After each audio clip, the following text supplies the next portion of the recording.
Hi, I'm Cassidy Ryan Hadnot. I'm stepping in for Clay this week. You're listening to episode 9 of season 7, Plan A Conversations with my uncle Clay S. Williams.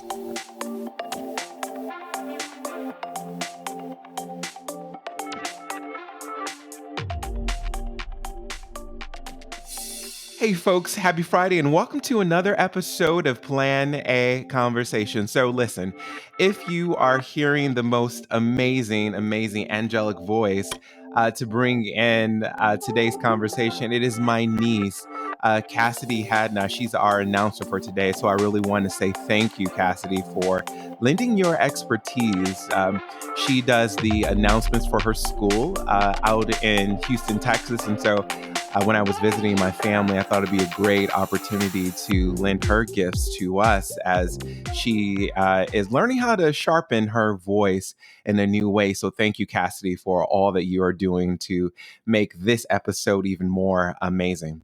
And so, listen, folks, you guys know that I love meeting people, and I have the opportunity to be introduced to some of the most interesting and fascinating people. And hence is today's guest. And so, first, before I get into how we are acquainted, I want to welcome entertainment journalist Ashley Oken. Welcome to the show, Ashley. Hi, Clay. It's so nice to be here. It's so nice to have you. I love your background. It's just so vibrant. I love I'm the polka literally just dots. like in my room. I had Yeah. it painted electric pink when I was about 15 by my aunt. I'm Oh my not God. naturally girly, but for some Okay. reason that color really appealed to me. Everybody seems to find it very calming. Oh, it is. It is. I'd imagine that the guests at home are looking at the visual version of our show are having the same experience. And so, folks, here's the setup. You might remember a couple of weeks ago, because actually one of the more popular podcast episodes of season 7, Amanda Stecco's brand new and just incredible story of how she endured the pandemic and some of the losses that she experienced as well as the triumph. And so Ashley is a good friend of Amanda and actually reached out and said, "Hey, I have something to share as well." And so this is why I love this podcast so much, because some of the nuances of Ashley's story, I don't know, but we're going to get into it together. And so, Ashley, my first question to you is, let's kind of break down your relationship to Amanda. How did you meet Amanda and how did you all get to become good friends? It was through Instagram, actually. Okay. I just thought she was really cool. We both went on Birthright, so we have that experience in common. And yeah, Okay. just we, chat on Instagram here and there. Because of the pandemic, I haven't been able to hang out with anybody, let alone her or anybody else. Right. So as I go back into my social life, I'm hoping to hang out with her too, just to get around to everybody. Yeah, no.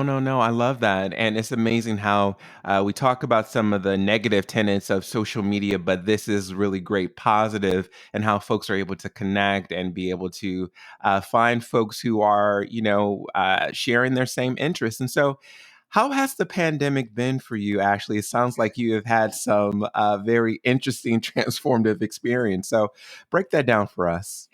It has been interesting, as you said. It's definitely been up and down. Hmm. I really started my professional writing career during the pandemic because I had nothing else to do.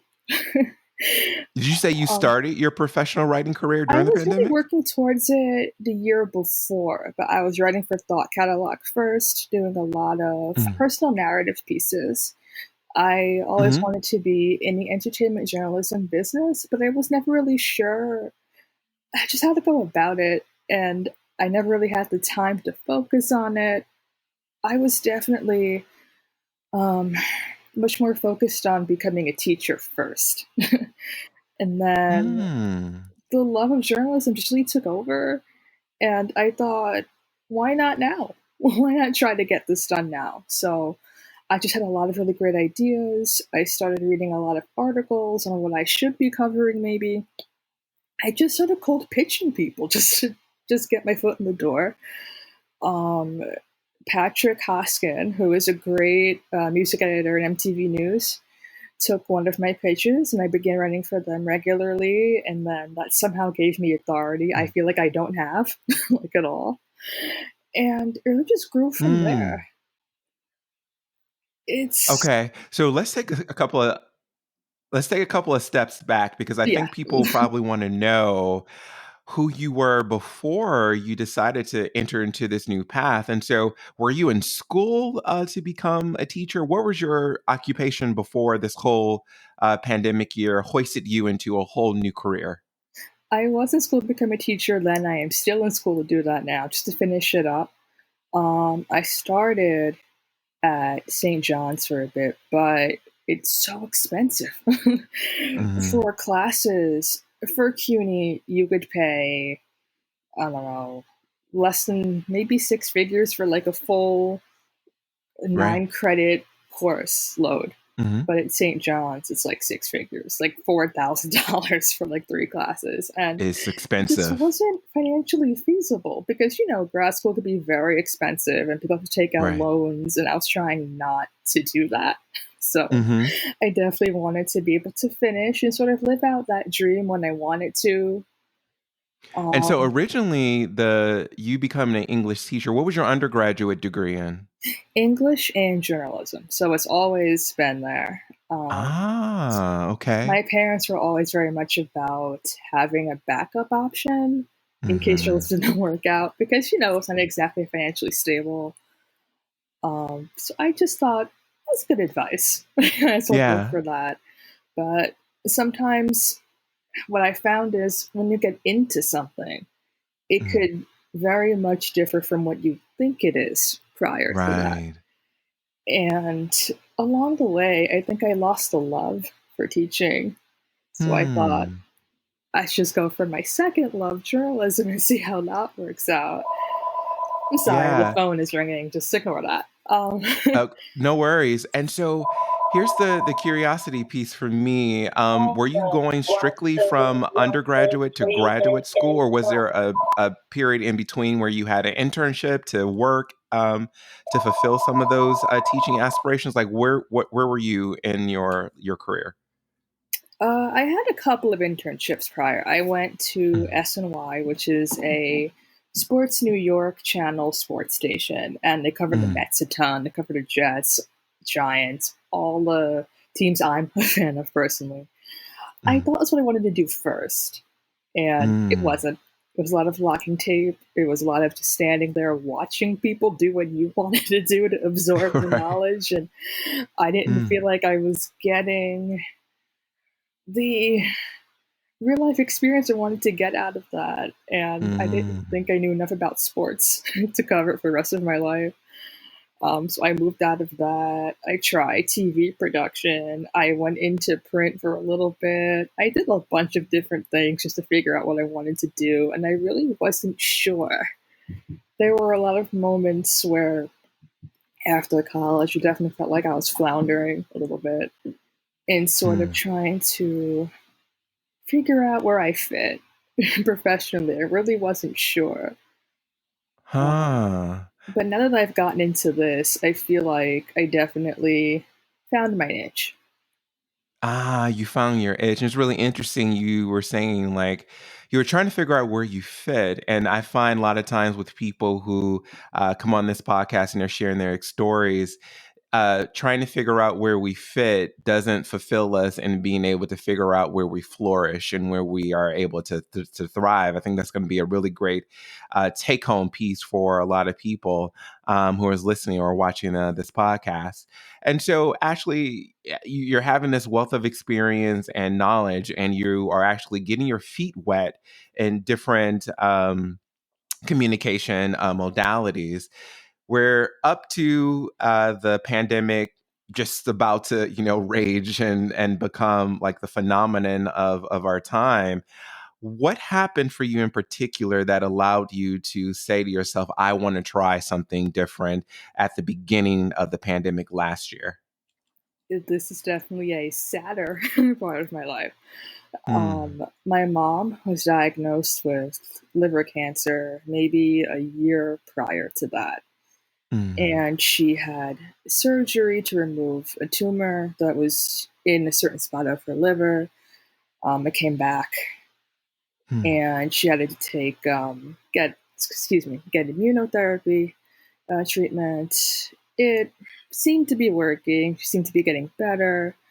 At the start of the pandemic, she was mostly okay. I mean, when she would go in for treatment, um, she would definitely just be much more tired afterwards. Mm-hmm. And she was one of the most energetic, strongest people I've ever known. So it was very weird to see something make her weaker and just not the vibrant person she was. Mm-hmm. So at the end of that month, she passed away. Oh, I'm so And sorry. yeah, it was hard. It's very hard. Yeah. So And it when was you really say at the weird. end of I that tried to use it month, as a, I'm sorry, try to use it as a motivator in a weird mm-hmm. sense to be like, this is what you would have wanted me to do. Why not just Hmm. start it now, right? Yeah. I'm so sorry to hear that, and thank you so much for um, being courageous and vulnerable to share that on this platform with me and our viewers and listeners. And when you say during that month, was it like the first month into COVID that she passed, Right. or and it was as a result of COVID or a result of what was happening prematurely before? It was a result of the cancer, as far as Okay. I'm aware of. I mean, she could have Mm-hmm. had COVID. I wouldn't have known. During that month, if anybody remembers, COVID was very much at its peak. Mm-hmm. And there were rules set in place that you couldn't see certain people because they had cancer, they had other maladies that made it unsafe for somebody to possibly transmit it to them. Mm-hmm. So, because of that, we weren't able to see her towards the end. So, I would talk to her on the Oh. phone and everything, but it definitely wasn't the same. Mm-hmm. Um, so, there's definitely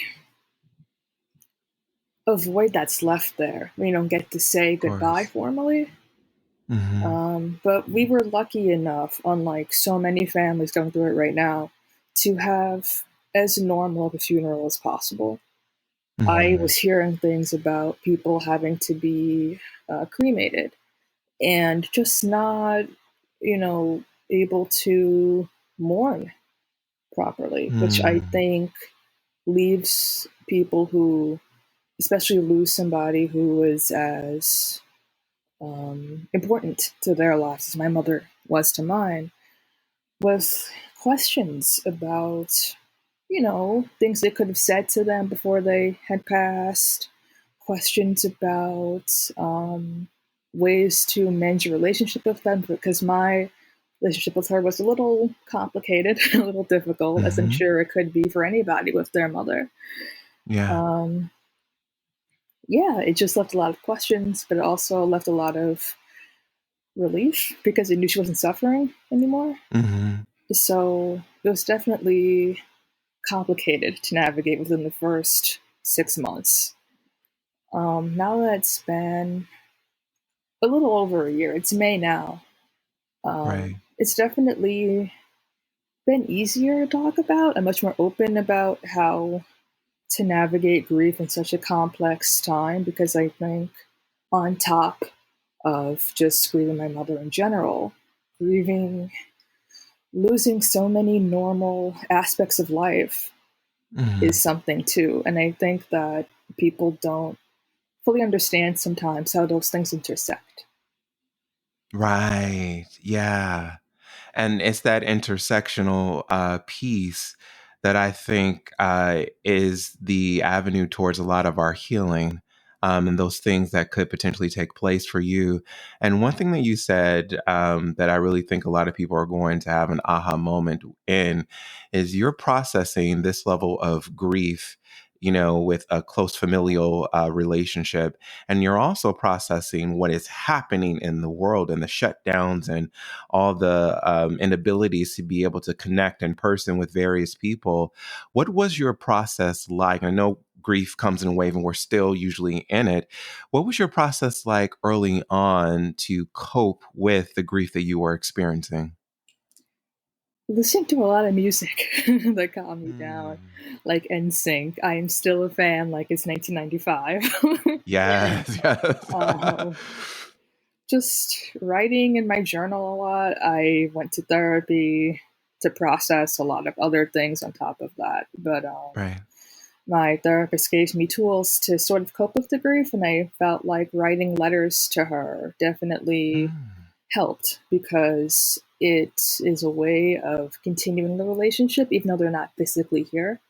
I Right. have like two notebooks full of stuff, Wow. and I had this idea to turn it into a book of sorts, Yeah. just to sort of not, get accolades for myself or help only, what I'm going through, but to sort of help people navigate losing a parent at like I'm only 28. Mm. So I feel like there are a lot of people I have spoken to about this and they've been trying to help. Like I have a lot of really great friends in my life who have been trying to, you know, not just say the right thing but be there when they could. But I think sometimes when people are in their late 20s, they're otherwise young and they have not went through losing a parent. They're not really sure about how to navigate that. And Right. there were times when I would be angry about things like that because there are things that I feel like when you're somebody who's grieving, you feel like that other people should sometimes just know what to say to you or how to react if you're having a bad day or anything of that nature. And I'm now realizing that's not the case. And that's not Hmm. something I should necessarily blame people for. So Wow. to sum that up, like really quickly, I want to write the book to sort of help other people navigate that because I think that's a part of grief that people don't talk about an awful lot. Yeah. And just to give people some of the tools that you just shared so eloquently, what are some things that you wanted people to say that necessarily couldn't anticipate, you needing to hear? Because as we're moving, everyone's talking about, oh, we're moving to a new pandemic, ending, and we'll be back to normal. A lot has happened to a lot of people in the pandemic, and we tend to skate, and just right over what has happened, and we'll get right back to normal. But there's a lot of processing that needs to take place, especially for all of us who are grieving in various ways. What would you say to people who need some tips and tools on something that you may have needed or wanted to hear from associates, close loved ones, or just people in general? That's such a great question, and it's something I'm definitely still thinking about in my own life. But how I would Hmm. answer that is just to let somebody be sad if they're sad about the person that they're grieving. I feel like people sometimes feel the need to fill the silence, so to speak, to sort of say things like, oh, it's going to be okay, or your memories of her will comfort you. And I understand the um, sentiment behind things like that, but Hmm. sometimes that doesn't always help. Yeah. um, I would advise, like, if somebody wants to bring up a memory, let's say, like, I'm hanging out with you Hmm. and we're going to go get some chicken roti or something because my mom is from Trinidad. So she ate a lot of that and corned beef and rice and uh, Hmm. all doubles, everything. Yeah. And if I would say, oh, this meal reminds me of my mom, it doesn't have to necessarily be a sad thing, just let it linger. Or just say something maybe about, you don't have to necessarily do that, but something that reminds you of your family or meals that you would have with them or something that sort of connects the two. Doesn't have to Yeah. necessarily be something that is like a second funeral, you know? Right. Um, and to just, I guess, understand that through this particularly difficult time, a lot of people have lost parents, two parents, grandparents, husbands, grandparents, whomever, and that it's a good thing to sort of remind them that there's life after that. It doesn't have to necessarily be colored by this person's death all of the time. Mm. In my own personal experience, I feel like when I've brought it up, sometimes people haven't known what to say or just thought that, oh, like if I bring up my mom, they have to just talk about death the whole time and I'm going to Right. be in a ball crying about it every day. And Hmm. that's not necessarily it. I mean, I think grief, like a lot of feelings, just come and go. I mean, Hmm. sometimes there are days where I don't think about it too often. Sometimes I feel bad about that because I think I should be thinking about it more often than I am, maybe. Hmm. And there are other days where I'm watching a commercial with a mother and a daughter and they're talking about like their menstrual cycle or something. And I'm like, oh, that's something that we didn't talk about too often, but we should have, like, or whatever. Yeah. And I just let myself feel those feelings now instead of just pushing them down because that's what I was used to doing. And I see that's not healthy. It just makes it much more magnified in my head and in my life. Mm. Okay. And so for you and the advisement, or especially around the suppressing of the feelings, is something that's just not a healthy part. And you did share one of the activities that you and your therapist has advised you to engage upon is the letter writing portion of your grieving and healing process. Are you comfortable sharing some of the thoughts within those letters just for other people who are maybe thinking about using that as a modality to help themselves process their own grief? Um, I'll keep it general, just because Okay. Yeah, the stuff totally. in the letters I've written are a little personal. But Of course. I would definitely say it's general advice for that, just to really be open with your feelings. I mean, just think Mm, of it as if you're talking to the person you're grieving, because in the letters you really are. And just tell them about, like, what I would do is like tell them about your day, tell them about whatever reality TV shows you're watching, because my mom was a huge fan of everything on TLC. This huge okay. 90 Day Fiance. So, like, in a way, I catch her up on like what Colty is doing, what Larissa used to call him in the last I season, love or it. like this season, or Hmm. um, things that you wanted to ask them, but you couldn't. I mean, there are some things about the way my mother reacted to certain things, or certain things about her family history I could never get the answers to now. But I think just writing down those questions in general will sort of help you get them out of your head so they're not just lingering there all the time. Um, to, yeah, just be open about whatever you're feeling and just talk to them about it. I mean, that's what Mm, helps me. I think it's not the best thing to say, oh, this is what helps me, this is going to help you too, because that's maybe not right. necessarily it for everybody. But it's what Amen. works for me, and I'm hoping it works for you. Yeah, yeah. And throughout this process, Ashley, especially with communicating with your mom, and I love how you shared that life continues to move on; it hasn't stopped. What have you learned most about yourself throughout this communication process? I love that question so much. I've just I've learned how to feel my feelings more. I've Mm, learned more about who my mother is now than I knew when she was around. My family answered a lot of questions about uh, just who she was as a child, things I didn't know about. Um, things that she did as a kid back in Trinidad I didn't know about, pictures I haven't seen, things about the marriage between my mom and my dad I didn't know, things that led to their Mm. divorce, all that sort of stuff. It Yeah. sort of completes the picture a little bit more. And in a way, I found that comforting because it does sort of, to go back to my previous point, answer the question of things about who she was didn't know, before that.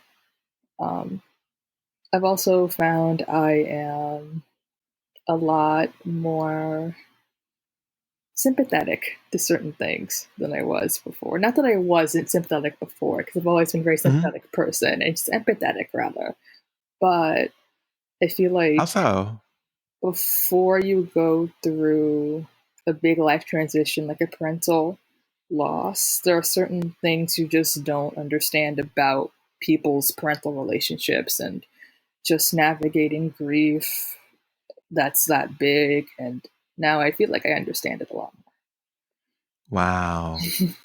Yeah, I understand it a lot more. And so here it is. You're at the precipice of this major, major life transition. You're also at this really interesting place in your career vocational life in terms of what you want to do and not to fit, to use your language, but to really be able to thrive in a space. Hmm. And you said earlier in the podcast that your mom, in some kind of way, was a motivator for you now to enter into this brand new space. Walk us through how that even was a spark for you and what gave you the courage to make that plunge and make a full, transition to something that was much more fulfilling and interesting for you. She was always somebody who was a fan of my writing, even when I was like 8. I Really? would write things about like my favorite animals or like something that happened in my day or something. And she'd just read it and she's like, oh, that's great. In like a loving mom sort of way. But I always just found that to be a motivator and just uh, avenue to believing in myself and my writing skills because I feel like in the journalism business there's a lot of rejection, and Mm. especially in the beginning I did take it a little personally just Uh-huh. in the way of thinking, oh, I'm not good enough to do this. But my mom's belief in me definitely carried me through, and she's Wow. always been somebody, along with my dad, who they've been very supportive of things I've wanted to do, and they've always pushed me to achieve whatever I wanted, really, Mm. as long as I felt like I could do it. And I sort of came to the conclusion after my mom's passing that their belief in me is something I've always had. I just didn't see it a lot of the times. And Mm. it sort of made me believe in myself a lot more, which then pushed me to do what I'm doing now. And the reason why I got entertainment first was because I was freelancing for Cosmopolitan magazine first. And Okay. I really wanted to go into like the op-ed, essay, political part of it because I always wanted to be like a serious news journalist first. Right. And there was no opening there. So I had to be in the entertainment section first, and I was griping a little bit about it because I didn't think I was into it as I am now. Mm. I just got to write about random things about like Hanukkah songs that are good, or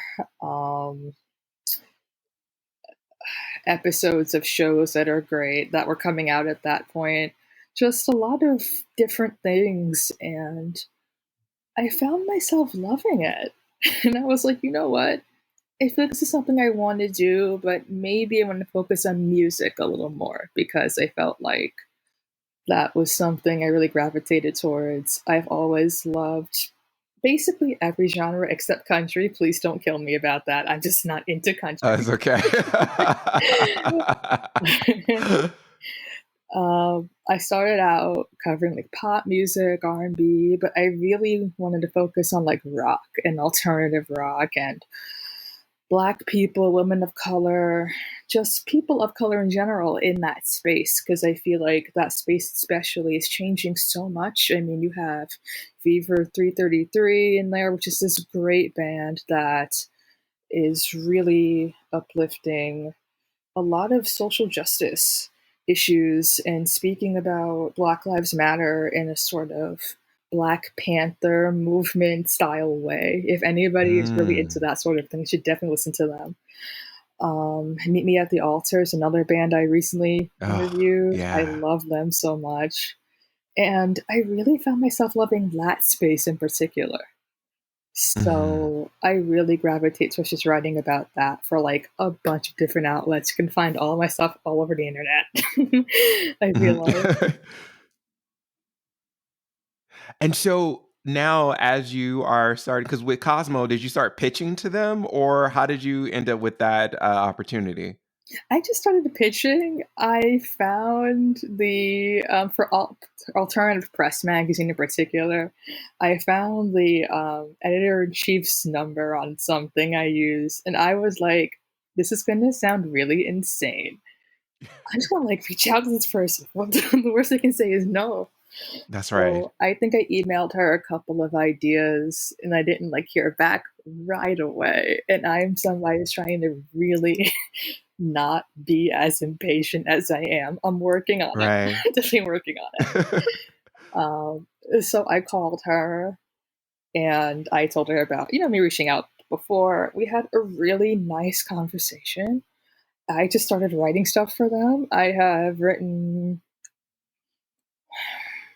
I want to say, 5 articles, maybe 4 of them that are in print as well, which I think is always so great. It's always like an Yes. amazing feeling to write your article and just see your byline in a magazine. It's like the best feeling. Yes. Um, I wrote for this other magazine, Metal Hammer, that is based in London, and I have the Hmm. issue in my room somewhere. I wrote my first print article for them, like in the issue of January 2021, and it was Wow. just such a amazing feeling. Hmm. It definitely let me know that I am good at this. Like, this is something I can do. I feel like with journalism, there's definitely a feeling of you're trying to compete with everybody else. You're trying to Of course. get sources and big bylines and interviews with all these people to make sure that like you're known or that you can just do this for like big companies and stuff. And yeah, it definitely showed me I could do this. To answer So your question right there, I think I'm I just so rambled a ton. no, no, no. You answered my question and then some, and I'm so excited. I get energized by hearing people who are not afraid to knock that door open and to go after what it is that they want. And that's why a lot of people listen to this podcast for these levels of stories around being inspired to kind of go after, your dreams and your goals.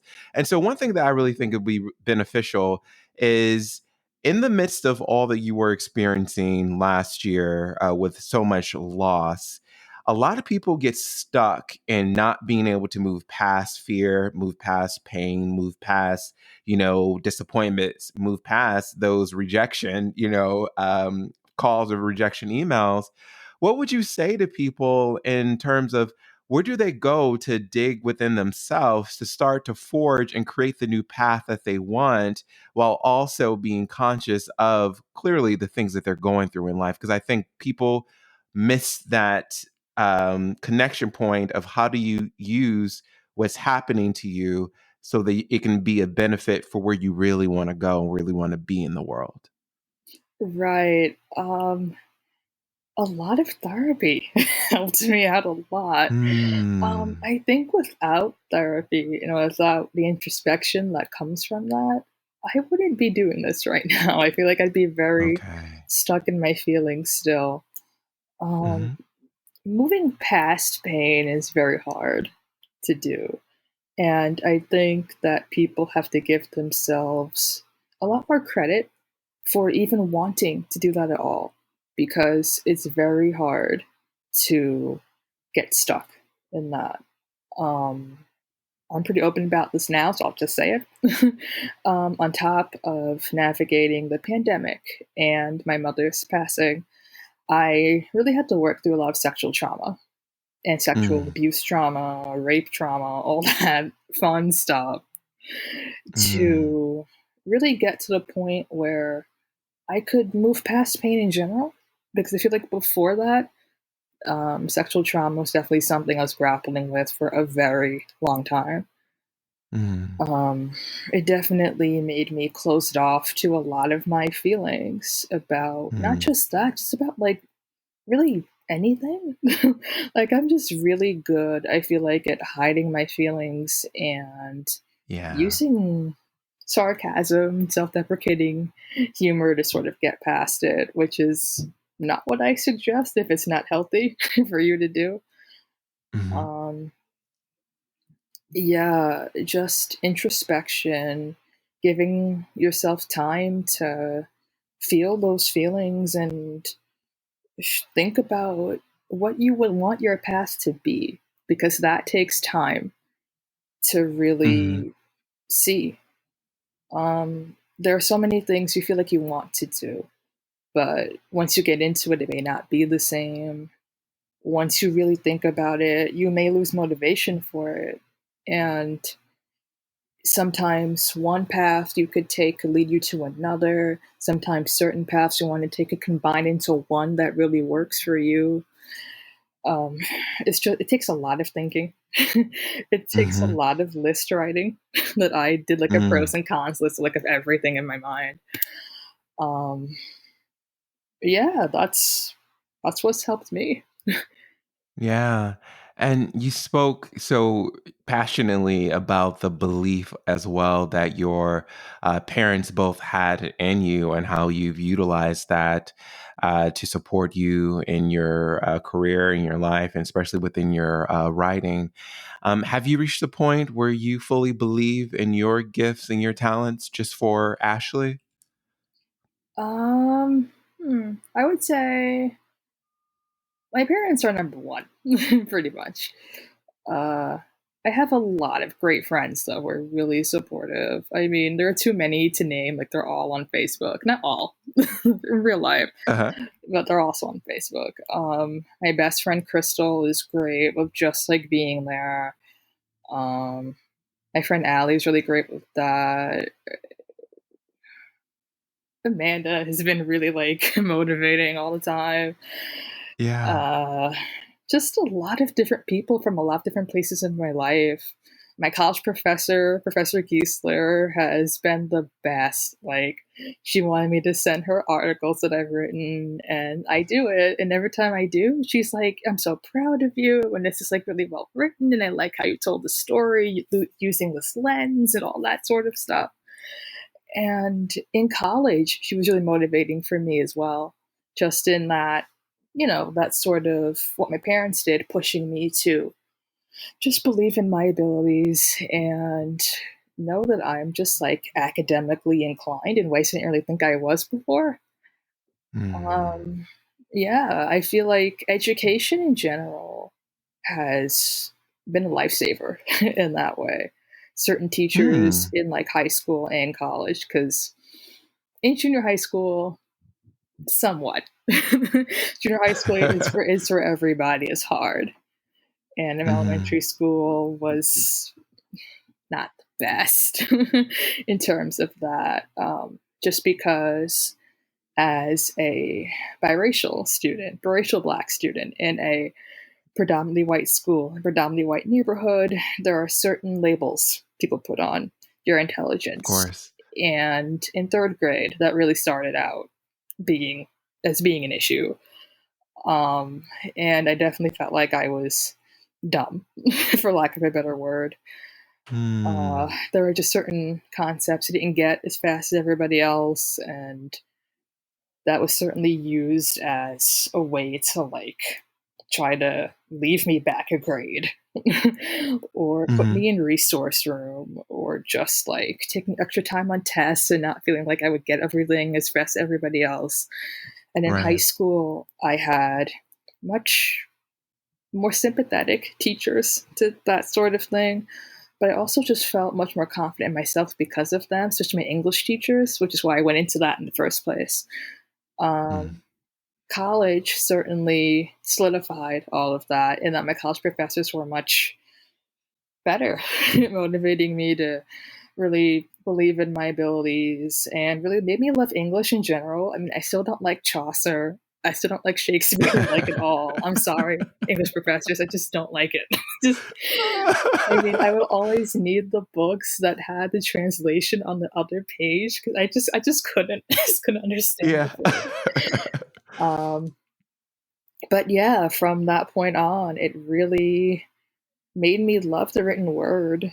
And I feel like every time I write an article now, I love where it grows much more.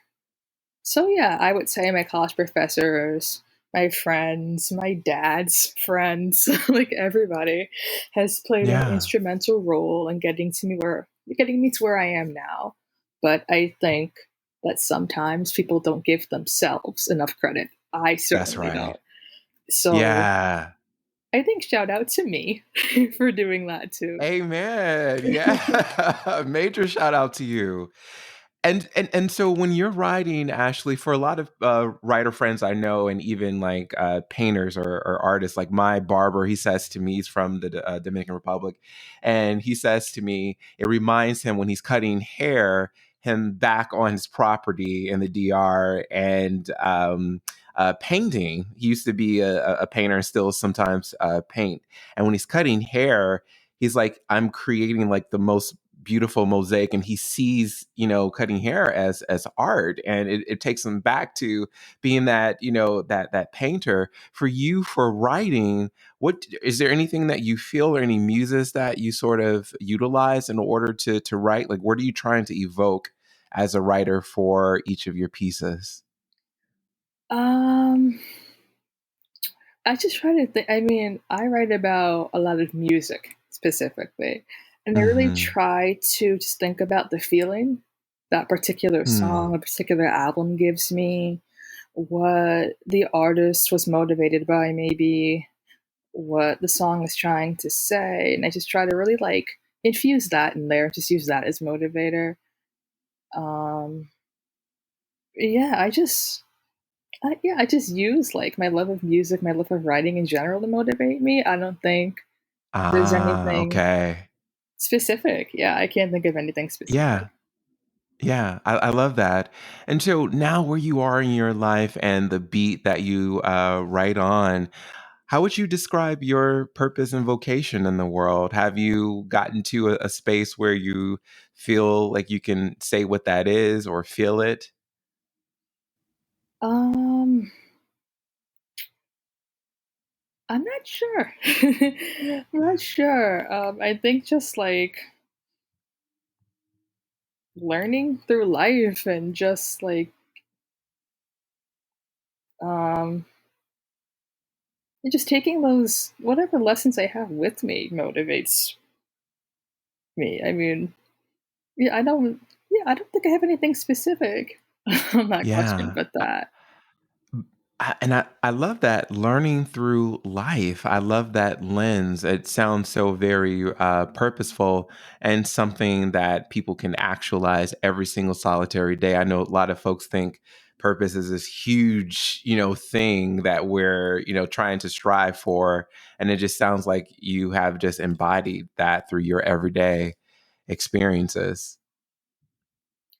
Um, mm, I gotta think about that. Yeah. Uh, it's. I'm sorry. Can you repeat that? Yeah, it just, you're saying learning through life, like that's your, sort of every day. And I was just complimenting you on that perspective, because I think so many people think when we talk about like, oh, like purpose in the world, vocations in the world, it's this big thing that we're trying to, ascertain to become. And it just sounds like, you're taking each day to learn something and utilize that knowledge Oh yeah, I for see your what you're saying daily now. Yeah. activity. Um, oh yeah. I mean, it's something that my dad always taught me to do. I would always do this thing when I had a math problem. when I was like 8, 9. And it's one of those things where you see that there are so many steps and you have to arrive at this answer. And I would just get overwhelmed at how many steps there were. And like, what if I get one Mm. wrong? Then the whole thing is wrong. And he always told me to like breathe, calm down, and to just take my time with each step. Because when you think about this huge purpose and this huge answer you have to arrive at, you're going to be so overwhelmed with all the steps you think you need to take to get there. Yeah. And he taught me this when you break it down into little incremental things you could do every day, it doesn't seem so big. And then Right. sometimes when you arrive there, it's like, wow, I did it. And it doesn't feel like a lot of time has elapsed between, me taking these steps and me being at where I want to be. So yeah, it's just a matter of like staying calm and just thinking about how to just go about it every day in little ways that don't overwhelm you. And Right. also remembering that it's okay if you have to change your path or if your purpose changes. I feel like people sometimes, I would do this myself, get stuck in thinking, oh, my purpose has to be this one thing. Like, I'm just meant to be a teacher. And if I don't do this, then everything else I do is like bullshit. Like, forget it. That's not Right. true. You could have multiple purposes in life. I mean, you could be a guidance counselor if you want to still stay in the school system. You could be like an assistant principal. You could be a school secretary. There's more than just one path for one person who wants to work in like a certain field. So I think about life generally in the same sort of way of like there are so many avenues that are open and there's so much time for you to explore those things. And I think if you pigeonhole yourself into one thing, you're going to just close yourself off to the rest of it. And I don't Mm. think that's always the best idea. I always like to remain open to all of life's possibilities and just see like where they take Mm. me, because you never know.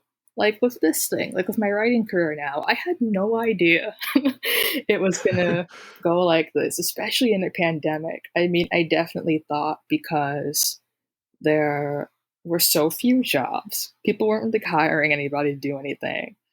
Offices were closed, just the whole world was shut down, and Right. it just felt very odd to come to that sort of realization about what I wanted to do with my life. It's such a um, difficult time, but I've sort of found that life doesn't know about timing. Really. Not at all. Things just happen when they happen, and you have to roll with it. And that's what I'm trying to do.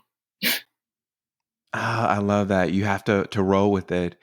And beyond your writing and connecting with friends, what's bringing you joy these days? um, Chatting with you and lots of other people through Zoom. Meeting new people is something I love doing. I just love getting to know Mm. people on like a personal level and getting to see what makes them tick. Um, I'm really enjoying whatever is on Netflix at the moment, except for Bridgerton. I didn't like it. I'm sorry. It wasn't my thing. Um, just discovering new music all the time is a lot of fun.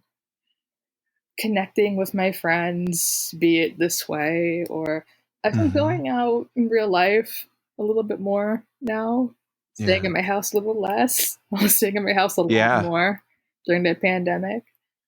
Um, I'm trying to learn how to bake. There's that. And cooking has never been my thing. I always try to eat as much frozen food as possible, and I know that's not healthy. Yeah, just trying to find little pockets of joy in life where I can. Yeah. Yeah. And I really hope that this time has been very fruitful for you as well. I have just had so many aha moments listening to you and your story and your vulnerabilities, your triumphs, your spaces that you have been able to dig a little bit deeper to figure out the next step and the next step and the next step and that belief part of yourself. Before I let you go, is there anything else that you want to share with us that may be pressing on your heart or something that resonates with you in this time period? I think it's very courageous when someone reaches out to another to share their story, and I don't take that lightly at all. And so I would love if there's anything that you want to say to have this platform to share that. Thank you so much for having me, Clay. I really appreciate it. I would say, just in addition to trying to find pockets of joy throughout the pandemic, and now as we're emerging from it, Black Lives Matter has been a big deal to me. And I think we could have a whole nother podcast on everything to say about that. But I just didn't want to come across as if I was oblivious to what was going on in the midst of everything else I had going on. I don't know how other people felt about the Derek Chauvin hearing and the guilty verdict, but correct me if, maybe this is how maybe you felt differently, but I was like, okay, this is a first step. That's all this is, and I saw some people on Facebook who were white say things that sort of made it seem as if, okay, well, racism's over. We don't have to pay attention to this anymore. Black people, brown people, people of color don't have to be afraid of the cops anymore. This is it. No, it isn't. No. This is the first step that says, okay, people can be held accountable. But there's so much more work to be done after this. And I really am so grateful to all of the BLM organizations that are on the ground working Preach. to make sure that there's accountability and justice every day, and who know so much more about these systems, how they work, than I do. A colleague and friend of mine, Phil McHarris, is doing a great job around stuff like that, as are his sisters. And I am grateful to him and people who are in that circle, who are fighting for justice for our people. I hope that we eventually get it in our lifetimes. Yeah. I think that when Black and brown people are able to walk down the street, go to a party, go to a friend's house, do anything, and they'll just exist without having to worry about, oh, is this cop going to shoot me? Then we've arrived. Yeah. And until these police officers are probably held accountable every time this happens, not just because people are protesting for it to happen, then we're going to be in a better place. But until then, there's a lot more work to do. There's a lot more work to do. I echo that and in full agreement with you. And also another thank you as well for being the journalist who is creating work that not only makes us feel good, but helps us support our thought processes to think a little bit differently in the world. Ashley, I have to have you back for a part 2, and I would not be mad to have you and Amanda together to talk about some of the interesting things that are happening in this world. For our listeners and viewers who are interested in connecting with you personally, as well as to learn a little bit more about your writing, where can we find you? I am on Instagram as the millionth Ashley you know, because my name is so common. I'm on Facebook as Ashley Oken, my name. My articles are on ebony.com. Just like, if you search my name, they're on there somewhere in the wide world of the internet. All right, folks. So listen, as you all know, I'll have Ashley's contact information and where you can learn more about her writing at the base of this email.